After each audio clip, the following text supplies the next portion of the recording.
15ই শাবানে আল্লাহ নেমে আসেন সন্ধ্যা রাতেই, মাগরিবের পরপরই নেমে এসে বলেন, এই শোনো, 15ই শাবানে সিয়াম থাকো তোমরা। 15ই শাবানে 1 বছর যাবৎ মানুষের যা রুজি হবে তা বন্টন করা হবে। 15ই শাবানে যত মানুষ মারা যাবে তাদের নাম তালিকা হবে। 15ই শাবানে যত মানুষ জন্ম নিবে তাদের নাম তালিকা হবে। আল্লাহ বলছেন, শোনো শোনো শোনো, 15ই শাবানে সিয়াম থাকো। বুখারী মুসলিমের হাদিসে আছে যে আল্লাহ নেমে আসেন প্রত্যেক রাতে, রাতের 3 ভাগের 2 ভাগ পার হওয়ার পরে। আর জাল হাদিসে কখন নেমে আসছে? মাগরিবের পরে। বুঝাতে পারিনি কথা? জাল হাদিসে আল্লাহ কখন নেমে আসছেন? মাগরিবের পরে। আর বুখারী মুসলিমের হাদিসে আল্লাহ কখন নেমে আসেন? শেষ রাতে। জাল হাদিসে প্রমাণ হচ্ছে 15ই শাবান মাত্র 1 রাতে। আর বুখারী মুসলিমের হাদিসে নিয়মিত নিয়মিত নিয়মিত। 15ই শাবান সিয়াম থাকার প্রতারণায় পড়বেন না। 15ই শাবানে রুজি বন্টন হয়।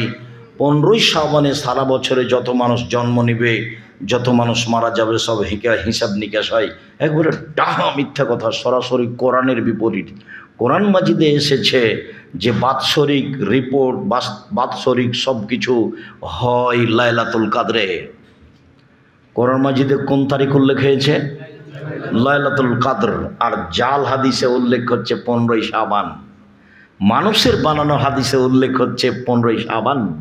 আল্লাহ নবী পরস্পর 2 মাস সিয়াম থাকতেন না, তবে শাবান ও রমাজান। আল্লাহ নবী পরস্পর 2 মাস সিয়াম থাকতেন না, তবে শাবান ও রমাজান। আল্লাহ নবী পরস্পর 2 মাস সিয়াম থাকতেন না, তবে শাবান ও রমাজান। তিনি শাবান মাসে বেশি বেশি সিয়াম থাকতেন। এক হাদিসে এসেছে আপনারা থাকবেন একটানা 15 দিন পর্যন্ত। কেন? বাৎসরিক রিপোর্ট ধরার জন্য। তার জানা ছিল না সেই দিন 15ই শাবান। কিভাবে ভারত, বাংলাদেশ, পাকিস্তানের আলেম ওলামা জেনে নিয়েছেন সেদিন 15ই শাবান। তাই তারা কলকারখানা, অফিস আদালত, শিক্ষা প্রতিষ্ঠান সব কিছু বন্ধ করে রাতে গোসল করে আতর গোলাপ মেখে দিনে সিয়াম থাকে 15ই শাবান। এটা একবারে ডাহা মিথ্যা, একবারে নগদ মিথ্যা। সম্মানিত দিনী ভাই বোন, আশা যে বুঝেছেন নফল সিয়াম ইবাদতের জগতে সবচেয়ে দামি সিয়াম। 1 মুহররমের 10 তারিখের সিয়াম, মুহররমের 2 দিন সিয়াম। 3 আরাফার 1 দিন সিয়াম।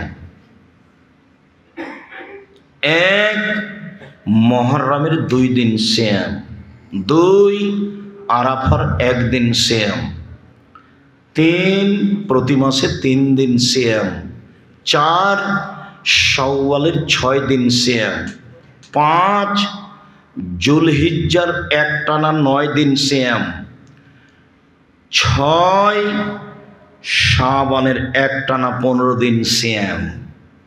মনে থাকবে না মনে হয়? 1 মুহররমের 2 দিন সিয়াম, 2 আরাফার 1 দিন সিয়াম, 3 প্রতি মাসে 3 দিন সিয়াম, 4 বৃহস্পতিবার সোমবার সিয়াম, 5 শাওয়ালের 6 দিন সিয়াম, 6 জুলহিজ্জার একটানা 9 দিন সিয়াম, 7 আরাফার একটানা 9, শাবানের একটানা 9 দিন সিয়াম। 15 দিন ওলট পালট হয়ে যাচ্ছে। শাবানের একটানা 15 দিন, ঠিক আছে, এখন ঠিক আছে, এখন ঠিক আছে। জুলহিজ্জার 9 দিন আর শাবানের 15 দিন। এই 8 ধরনের নফল সিয়াম পালনের জন্য আপনাকে আমি আন্তরিকভাবে অনুরোধ জানাচ্ছি। মানুষের জীবনে 4টা কাজ, জরুরি কাজ। 1 5 ওয়াক্ত সালাত, 2 হালাল রুজি, 3 কোরআন তেলাওয়াত, 4 আড্ডা পিটা হারাম, চিরদিনের জন্য হারাম। আড্ডা পিটা, গল্প করা, মানুষের বদনাম করা, গীবাত করা, এটা 2 ধরনের। 1 ধরনের বড় মোবাইল নিয়ে ল্যাংটা মেয়ে দেখা, ঘন্টা ঘন্টা চলছে, আড্ডা পিটা চলছে, ভোর হয়ে যাচ্ছে। এইটা চিরদিনের জন্য হারাম।